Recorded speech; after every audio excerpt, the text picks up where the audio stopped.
Now, ask someone in Brazil how much a pint of milk costs or how much they're paying for electricity, and you may get an angry reply. Inflation is soaring at its fastest rate in 12 years, and it's taking a toll on the already struggling economy. CCTV's Paulo Cabral has the story.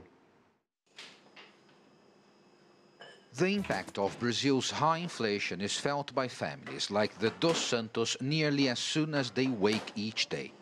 According to the official Consumer Price Index, the price Karina pays for her milk rose by more than 8% in 2015, while the electricity to warm it up and watch the morning news rose 51%. Husband Leo says he thinks it's even higher. By coincidence, he used exactly the same amount of energy in December 2014 as he did in December 2015, but the bill was more than 70% higher. And the list goes on. Having breakfast at a cafe also got more expensive, over 14% according to official data. And Leo is spending more to fill up the car too. Gasoline rose by more than 20% last year.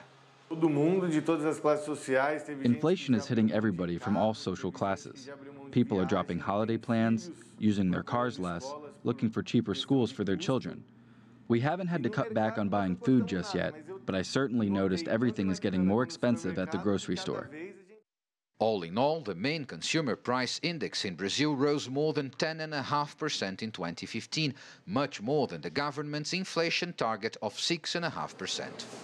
Leonardo can't escape the effects of inflation at work either.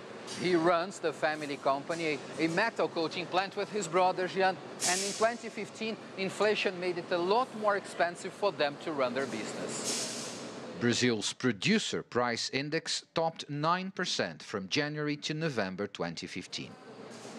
To make up for the increased costs, the Alves dos Santos brothers had to boost their prices, which in turn increases the costs of other industries that hire their services. And the cycle goes on. Actually, our buyers are not complaining too much about our price hike. With the current climate in Brazil, people see news about inflation and just accept the prices are going up. The debate among economists in Brazil now is whether the textbook recipe of increasing interest rates to slow down the economy and fight inflation would work right now. This is a very controversial issue. Some economists think that this is a waste of time to raise interest rates right now because the brutal recession that Brazilian economy is facing now. Other economists would say that it's necessary to raise a little bit the interest rate in Brazil, adjusting expectations of Brazilian investors with the risk return. Brazil's in a delicate situation of facing at the same time low growth and high inflation. Many economists say that only deep structural reforms are likely to produce a long-term solution to the country's financial troubles. Paulo Cabral, CCTV, São Paulo.